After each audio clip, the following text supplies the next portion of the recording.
নমস্কার বন্ধুরা, West Bengal joint entrance examination বোর্ডের আন্ডারে 27 এপ্রিল তোমরা যে এক্সামিনেশন দিয়েছিলে WBJEE, তো সেই এক্সামের রেজাল্ট কবে বেরোবে? এই প্রশ্নটা তোমাদের প্রায় 100% স্টুডেন্টের। রেজাল্ট কেন এখনও বেরোচ্ছে না? যদি আমরা বলি তাহলে মে এবং জুন প্রায় 60 দিন পার হয়ে যেতে চললো, মানে প্রায় 2 মাস পার হয়ে গেল, এখন অবধি রেজাল্টের কোনো দিক নির্দেশ নেই। বিভিন্ন জায়গায় শুধুমাত্র আমরা শুনছি যে ওবিসি কেসের জন্য তোমাদের রেজাল্ট আউট হচ্ছে না। কারণ রেজাল্টের পর সবথেকে ইম্পর্টেন্ট যেটা বিষয় সেটা হচ্ছে কাউন্সিলিং প্রক্রিয়ায় অংশগ্রহণ করা।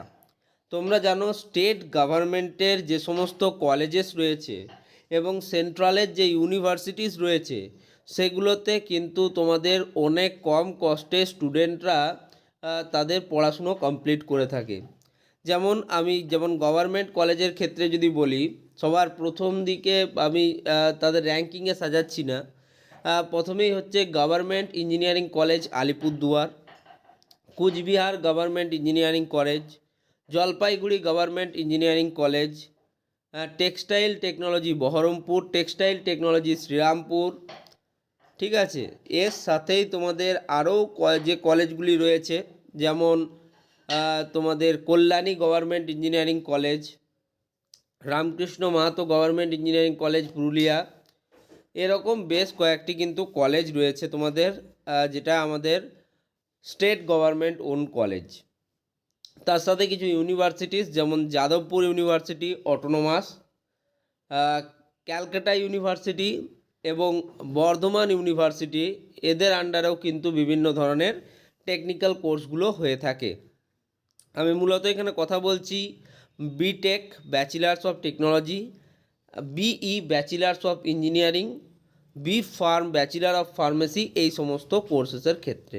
ওকে, তো এবার ব্যাপারটা হচ্ছে এই যে West Bengal joint entrance examination বোর্ডের রেজাল্টের এই যে ডিলে বা কবে রেজাল্ট বেরোবে, যার কিন্তু উত্তর এখন অবধি না গভর্নমেন্টের কাছে আছে, না কলকাতা হাইকোর্টের কাছে আছে, না আমাদের মতো যারা ইউটিউবার তাদের কাছে আছে, কারু কাছেই উত্তর নেই।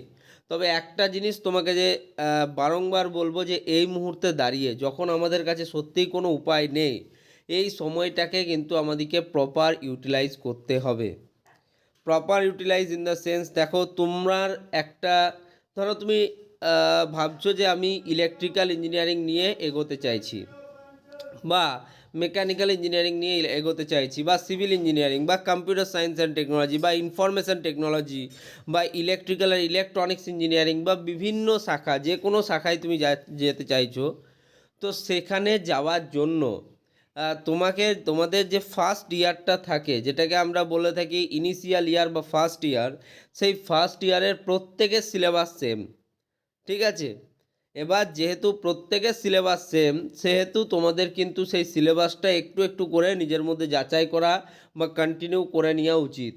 ঠিক আছে, একটু একটু করে এগোতে থাকো, কারণ দেখো তোমাদের যত সেশন ডিলে হবে তোমাদের অ্যাডমিশন প্রক্রিয়া তত দেরিতে হবে। এখন ধরো জুলাই মাসে যদি রেজাল্ট আসে, তাহলে আগস্ট, সেপ্টেম্বর, অক্টোবর, নভেম্বর, প্রায় এই বছরটা তোমাদের কাউন্সিলিংয়েই পেরিয়ে যাবে। ঠিক আছে, তোমাদের অ্যাডমিশন হয়তো 2026-এ গিয়ে হবে, 25-এ হবেই না, এরকমটাও কিন্তু হওয়ার সম্ভাবনা রয়েছে যদি এরকম ডিলে হতে থাকে তাহলে। ফলে সেক্ষেত্রে আমি তোমাদেরকে এটাই বলবো, তোমরা নিজেদের যে পড়াশুনোর মান সেটাকে উন্নত করতে থাকো, টাইমটাকে খুব ভালোভাবে ইউটিলাইজ করো, নইলে কিন্তু সমস্যায় পড়তেই হবে। ঠিক আছে, তো রেজাল্ট কবে বেরোবে সেটা নিয়ে একটা দ্বন্দ্ব থাকবে তোমাদের মনে, তবে সেটাকে তোমরা যতটা পারবে দূরে সরিয়ে রাখো।